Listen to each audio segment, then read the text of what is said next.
Hola, ¿qué tal? Mi nombre es Gema y yo les voy a hablar sobre lo que es el lenguaje corporal incorporado a la lengua de señas. Primero que nada voy a hablar sobre qué es la lengua de señas. Y la lengua de señas es un sistema de comunicación que se compone entre una persona oyente y una persona sorda, o una persona sorda y otra persona sorda. Esto nos sirve para que ellos se puedan comunicar de una manera más eficaz, ya que entre una persona sorda y una persona que es oyente puede haber una barrera de comunicación. Después de esto quiero hablarles un poco sobre la historia de la lengua de señas. Y esta historia comienza desde la época medieval, donde se pensaba que la gente sorda era gente que estaba poseída, ya que se trataba de una civilización que era altamente religiosa y estaba dominada por los dogmas de la iglesia. Posteriormente, para 1602, llega el fray Benet y él genera un tipo de abecedario basado en la gesticulación y la dictología de las manos, y con esto empieza a formular como una especie de manera de comunicación, y también crea un libro llamado La comunicación para sordos. Posteriormente, para 1903 y 1863, se crean las primeras academias para los sordos y se empieza con su educación. Ahora voy a hablarles un poquito sobre qué es un sordo, qué importancia tiene para nuestra sociedad en cuanto a números, y por qué es importante que este tipo de cosas sean un poco más abiertas hasta las personas.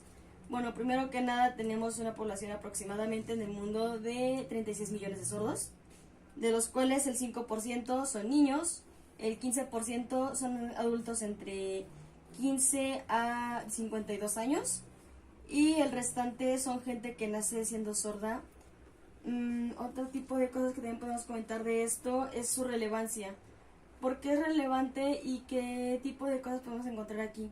Bueno, aquí encontramos una barrera de comunicación entre sordos y oyentes, y la cuestión es por la parte comunicativa, ya que no toda la gente conoce la lengua de señas, no sabe cómo se gesticula y en qué se basa. Normalmente cuando alguien ve hablando a otra persona en lengua de señas y no lo sabe, cree que tiene algún problema mental o alguna cosa por el estilo, lo cual está un poquito mal verlo de esa manera. ¿Qué otra cosa podríamos decir al respecto? Yo creo que es importante tener un poco más de conocimiento acerca de la lengua de señas para hacer un poco más de inclusión. Mucha gente todavía en la actualidad sigue excluyendo a la gente que es sorda porque cree que no está bien, o cree que tienen alguna deficiencia tanto mental como motriz tal vez, y ese es un problema. Para esto es importante que la gente aprenda un poco más sobre el lenguaje de señas y entienda qué es la inclusión, que es un tema muy importante en nuestros días, ya que no podemos vivir diciendo no, es que esta persona está mal porque no escucha o tiene un defecto. Creo que tenemos que acabar con ese tipo de dogmas. Otro tipo de cosas que he estado mencionando anteriormente son las gesticulaciones, cómo se compone la lengua de señas. A lo que quiero llegar con esto es que hay señas tanto compuestas como señas simples. Estas señas compuestas van acompañadas de dos señas y una gesticulación, a diferencia de la seña simple, que únicamente vas a hacer una sola dictología y vas a dar un solo significado.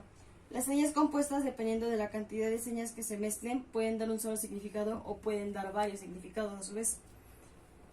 ¿Qué más tenemos por aquí para comentar un poco? Es respecto a algunos ejemplos que les podría dar. No es lo mismo que manejemos una lengua de señas en un idioma a otro. Un ejemplo muy claro sería la distinción entre la lengua de señas mexicana y la lengua de señas francesa, o la lengua de señas del inglés.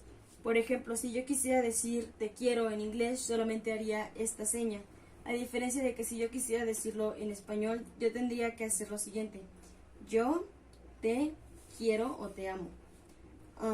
También otro ejemplo en el francés, para decir que estás fumando, lo harías acá, a diferencia de que para beber, por ejemplo, también en español sería acá.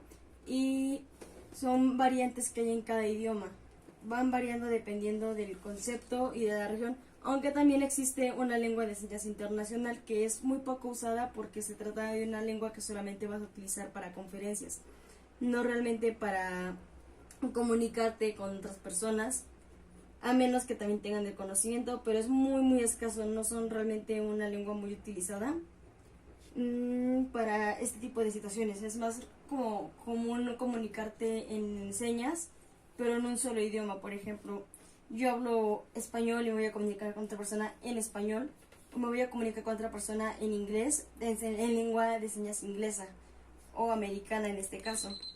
Bueno, ya para finalizar quiero darles mi conclusión y es que es importante tener en cuenta la inclusión para las personas, que todos somos iguales y que es importante también aprender a comunicarnos con los demás.